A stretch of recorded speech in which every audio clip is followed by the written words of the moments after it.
हर महीने सैलरी आ और कुछ ही दिनों में आपका अकाउंट पूरा खाली हो जाता है। क्या ये सिर्फ आपके साथ ही होता है?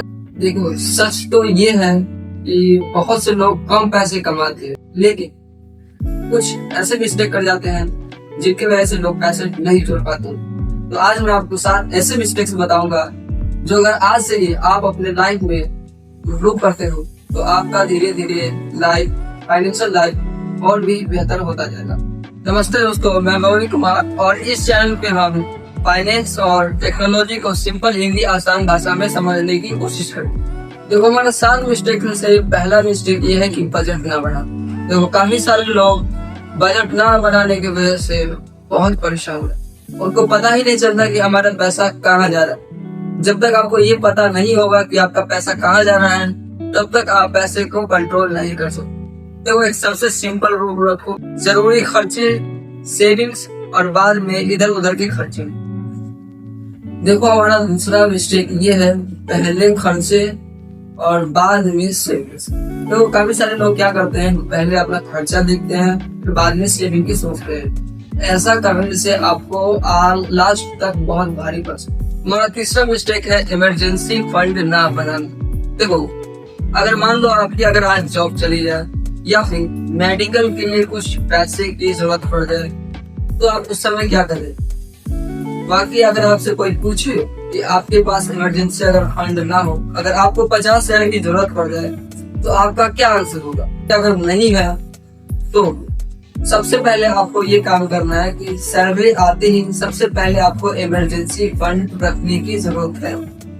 क्योंकि अगर आपके पास इमरजेंसी फंड होगी तब आप किसी भी सिचुएशन से आसानी से निकल सकते। देखो, हमारा 4th मिस्टेक है क्रेडिट कार्ड का गलत यूज।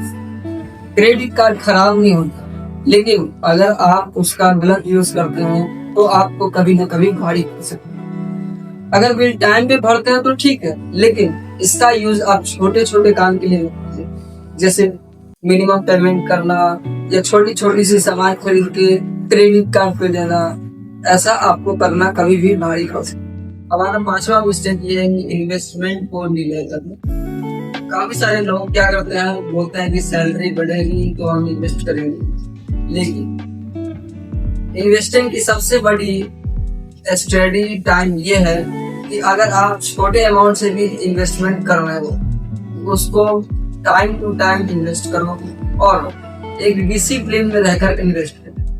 ये आपके लिए काफी बेहतर साबित हो सकता है। 6वां मिस्टेक है फाइनेंशियल नॉलेज को इग्नोर करना। अब फोन खरीदने से पहले उसका रिव्यू चेक करो, बिना पैसे की डिसीजन समझो उसे ले लेते हैं। लेकिन मेरे हिसाब से अगर आप थोड़ी सी भी टाइम फाइनेंस को सीखने में लगाते हो आपके फ्यूचर के लिए काफी अच्छा साबित हो सकता है। हमारा 7वां और आखिरी मिस्टेक ये है कि सिर्फ एक इनकम सोर्स है। देखो, मान लो अगर आपके पास बिजनेस है और आपकी बिजनेस किसी वजह से नहीं चल रही है तो उस समय आपको क्या करना है?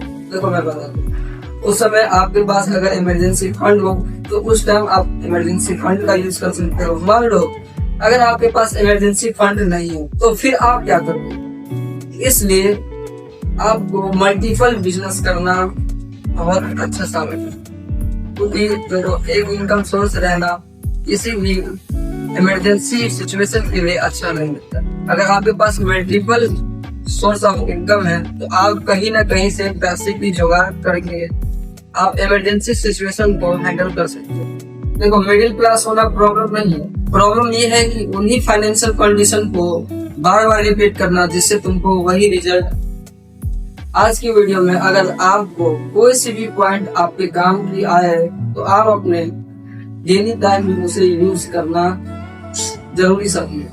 तो आपको फाइनेंस और टेक्नोलॉजी की सिंपल हिंदी में देखना पसंद है तो आप हमारे इस चैनल को सब्सक्राइब कर सकते हैं और कमेंट में बताइए कि इन 7 मिस्टेक में से आपको कौन सी मिस्टेक सबसे कॉमन लग रही है।